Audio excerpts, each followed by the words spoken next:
दोस्तों, अपना ज्ञान और बढ़ाने के लिए चैनल को सब्सक्राइब जरूर करें। दोस्तों, शास्त्रों में सावन का महीना बहुत ही शुभ और मंगलकारी माना जाता है। सावन के पवित्र महीने में सभी देवी देवता भगवान शिव की शरण में होते हैं। सावन के महीने का हर एक दिन उतना ही पवित्र माना जाता है जितना कि पवित्र गंगा जल। सावन सोमवार का व्रत रखने से संपूर्ण फल की प्राप्ति होती है। कुंवारी कन्याओं के लिए सावन सोमवार का व्रत बेहद ही शुभ माना गया है। इससे भगवान शिव की तरह ही एक अच्छे वर की प्राप्ति होती है। सावन सोमवार का व्रत सुहागिनों के लिए एक वरदान माना जाता है। इस व्रत को पूरा करने से पति परमेश्वर के ऊपर कभी कोई आंच नहीं आती। सावन का त्योहार भारत ही नहीं अपितु विदेश में भी बड़ी धूमधाम के साथ और जोरों शोरों के साथ मनाया जाता है। सावन में कांवड़ यात्रा का बहुत अधिक महत्व बताया गया है। दोस्तों, अगर आपने एक बार कांवड़ यात्रा कर ली तो समझो साक्षात भगवान शिव की कृपा आपके ऊपर बरसती है और भोले बाबा आपका कभी बुरा नहीं होने देते।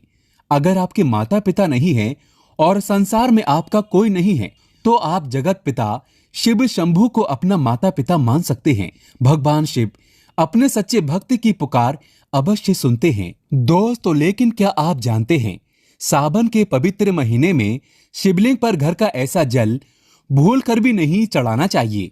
घोर पाप माना जाता है। भगवान शिव क्रोधित हो जाते हैं। घर का ऐसा जल शिवलिंग पर कभी नहीं चढ़ाया जाता। दोस्तों, आगे बढ़ने से पहले अभी तक आपने हमारे चैनल को सब्सक्राइब नहीं किया है तो इस चैनल को सब्सक्राइब करके बेल आइकन जरूर दबाइएगा। सच्चे दिल से कमेंट बॉक्स में लिखें हर हर महादेव ओम नमः शिवाय। भगवान भोलेनाथ के लिए एक लाइक तो बनता है। तो आइए शुरू करते हैं। दोस्तों, नंबर 1, मासिक धर्म के दौरान शिवलिंग पर जल नहीं चढ़ाना चाहिए। जल आप किसी और से चढ़वा सकते हैं। पूजा पाठ का आप पालन अवश्य करें, परंतु भगवान शिव की प्रतिमा को स्पर्श न करें। और वहीं कुंवारी कन्याओं को शिवलिंग पर जल अर्पित नहीं करना चाहिए। कुंवारी कन्याओं को हमेशा शिवलिंग के नीचे ही जल चढ़ाना चाहिए। दोस्तों, नंबर 2, सावन के पवित्र महीने में एक बार माता पिता के चरण गंगा जल से अवश्य धुलाना चाहिए। इससे आपके सभी बुरे पाप नष्ट हो जाते हैं। पितृदोष दूर हो जाता है। काल सर्प दोष दूर हो जाता है। इससे आपको धन सुख समृद्धि ऐश्वर्य सब कुछ प्राप्त हो जाता है। जो व्यक्ति अपने माता पिता के चरणों को सावन में गंगा जल से धुला देता है तो वो स्वयं तीर्थ यात्रा कर लेता है। ऐसा व्यक्ति स्वयं श्रवण कुमार कहलाता है। शिव पुराण में वर्णित है, माता पिता की सेवा स्वयं भगवान शिव की सेवा मानी गई है। इसीलिए सावन के शुभ अवसर पर माता पिता के चरण गंगा जल से अवश्य धुलाना चाहिए। ऐसा व्यक्ति मोक्ष धारण करता है। दोस्तों, नंबर 3, सावन में तथा किसी भी अवसर पर शिवलिंग पर प्लास्टिक के बने धातु से जल अर्पित नहीं करना चाहिए। घोर पाप लगता है।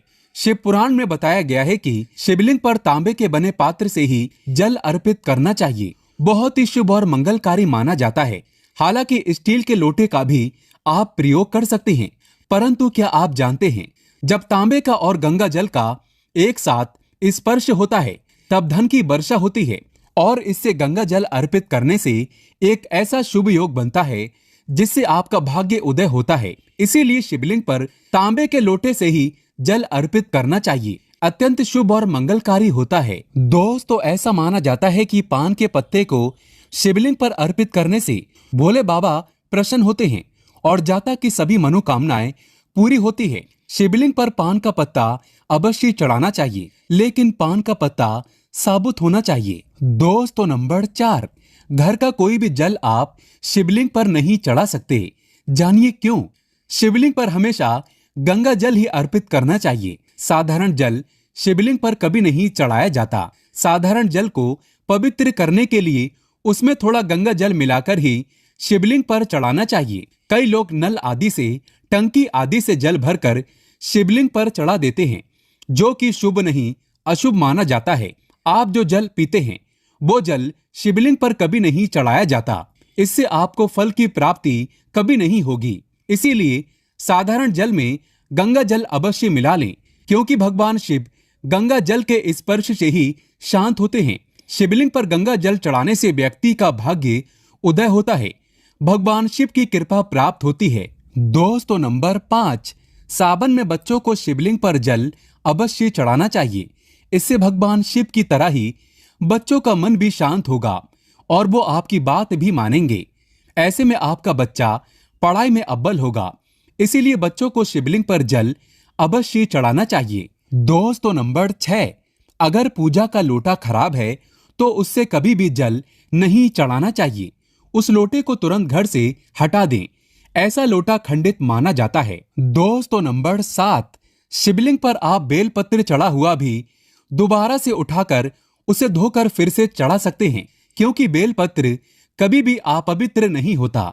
लेकिन याद रहे, बेलपत्र फटा हुआ ना हो और उसके तीनों पत्ते साबुत होने चाहिए। शिवलिंग पर बेलपत्र चढ़ाने से शिवजी का मस्तक ठंडा रहता है और आपका मन भी कोमल हो जाता है। बहुत कम लोग जानते हैं, बेलपत्र में समस्त देवी देवताओं का वास होता है। शिवलिंग पर बेल का फल चढ़ाने से व्यक्ति भगवान शिव की कृपा पाता है। ऐसा व्यक्ति धनी हो जाता है। सावन में पहले शिवजी को बेल का फल भोग लगाने के बाद प्रसाद के रूप में पूरे परिवार को खाना चाहिए। इससे भोले बाबा की कृपा आपके ऊपर बरसेगी।